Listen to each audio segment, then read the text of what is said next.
the pulse of South Asian pop culture. This is AVS. South Asian cinema is ready to make a comeback with a film that brings together talent from the East and West. Hey everyone, I'm Monica Bassi. Now that more theaters are reopening their doors, the first South Asian film to hit the big screen will be Draupadi Unleashed, a drama set in 1930s British India that pits tradition against emotion. Pooja, I want to start with you in terms of, the filmography that you've worked on. We've seen you in so many different Bollywood films. What was this experience like for you? What was Draupadi Unleashed like for you as an actress in this industry? It was just an amazing experience being on set with such amazing actors from pretty much all over the world. American director, Indian writer, Iranian son. Other than being on set and doing the creative art, I had such a blast just being on set. I play an opium addict in the movie, and the locations, just the dresses, just the whole thing was just amazing for me. I was looking for you. I'm glad you're all right.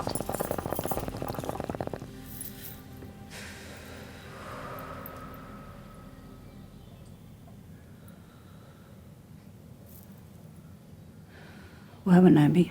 And I want to talk a little bit about your journey on this film. Now, we've seen you, you've had quite the career in television and in film for the last 17 or so years.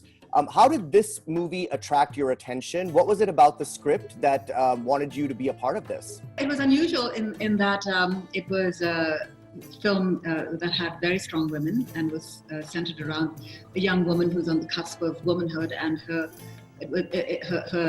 search, her journey to find her place, her identity, not her role. Her role in society at that time was very clear as a young girl in what is now Pakistan. But to find her journey, and she's quite unusual in that she has this very strong mentor, her spiritual mentor, as it turns out, and I play her grandmother in this film.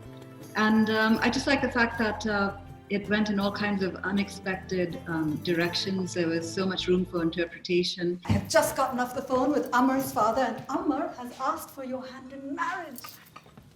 This is so exciting. Amar is as perfect as anyone can be, and we shall move forward quickly. Also, they have sent for Swamiji Manu to come from his ashram in the mountains to bless this union. And Taaha, speaking of a women-centric kind of project where there were so many strong female leads, what was it like for you, coming from mostly, Bollywood films, to work on an independent project like this one and being one of the male leads in the film? What was that experience like?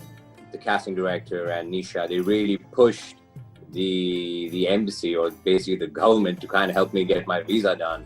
I was on set the first day, and they were waiting for me to shoot. And we still hadn't got my visa yet. It was 10 o'clock. I got my visa at 11 a.m. in the morning, and I got to shoot that first day. I'll never forget that day, because I was prepared, I was ready, but I'm not officially allowed to shoot. I'm sorry for startling you, but I needed to speak to you when no one will overhear me. Of course, what is it? Do not marry Yamar. What? We just met. There is nothing. There will be. Listen to me. Do not marry Yamar. He is not who you think he is. And what business is it of yours whomever I marry? I was the massage guy on set, man. I was like, taking care of everybody. There was a time when... I remember that. Yeah, you remember the time? So everybody was sitting down, ready for a prayer, and they were waiting for me to enter, and everybody was like crying and bawling. And I'm like, and they're like, all right, Taaha, enter. Where is Taaha? Where is Taaha? Right? Love is pain.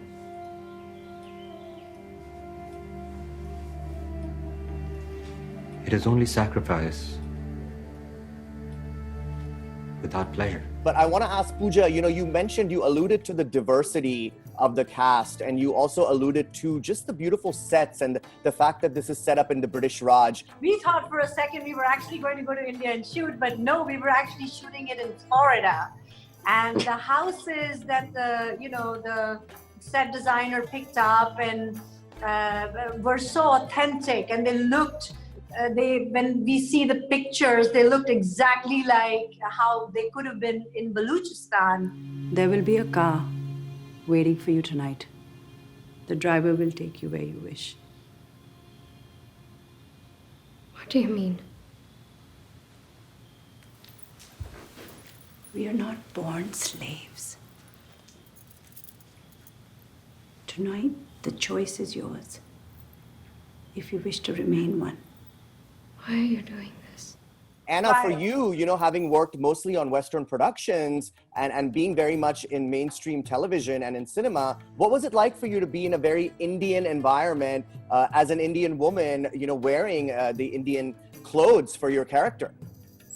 Well, I love wearing saris. I just think they're so elegant and so sexy, and so I actually wear saris a lot. But it was just wonderful because, I have been in some big budget, Hollywood films where I've played an Indian and have had to wear traditional dress. And this was by far the most, the costumes were just so exquisite, so beautiful. I mean, I was wearing real zari. There was a particular antique sari from Benares, 150 years old, and every time I was wrapped in that, it kept ripping. I think it's completely gone to shreds now, but so it was such a treat because I love textiles, and she has the most remarkable collection of ancient Indian textiles. Her mother used to collect them. Your life is not here in the shadows, hiding in fear. No, I'm not hiding. You are. You have run from that which you must face. Go home. Face your fears. So Taaha, your character of Gautam is up against some really, really powerful women. Did you feel like you had to kind of elevate your game working with experienced actors like Pooja and Anna and the rest of the cast? No. I didn't have to elevate, man. There's no way to compare to them, dude. I had to learn. I had to learn and experience. I mean, when you are with people who have so many years of experience over you, it's not just acting, but it's about behavior. Pooja, look at what Pooja is wearing right now. Look at her earrings, man. I mean, she's so pretty, and she even got, like, trust me, the saddle. I mean, the saris and all. Like, the women are pulling it off so well, man. This film. I come from my mother's a single mom. So I know about strong women, and I completely, I think women are so much stronger than us, man, and like we will never be able to compare to them. So they're so much more diligent, they're so much more organized, and they just have so many more qualities than us men do. Why did you leave me? How could you leave me? Had? You would not leave with me, and I could not come here with you. The film was adapted from a novel that Nisha Sabharwal wrote. Did you feel, Pooja, that there was a lot of energy, women energy on the set? Through and through, Jitin. It's basically a woman's coming of age story. And then she's surrounded by a very strong, gorgeous, grandmom that Anna is playing. Very strong aunts like, Melanie Chandra and Azita, another brilliant actor. Then mother-in-law, I play Indira's mother-in-law. Selena herself is such a, little pataka, as I would call her. She's a pataka in a bottle, And I play her mother-in-law, who back in the day had the chutzpah to defy norm. And we're talking about some, a different era, So she was surrounded by these strong women. I'm glad you've all settled it for me. Perhaps Masumi should just go and report back on how my engagement is progressing. Apologize at once. To me and to Masumi, you will not speak to your elders in such a manner. I'm sorry. Be dressed in an hour.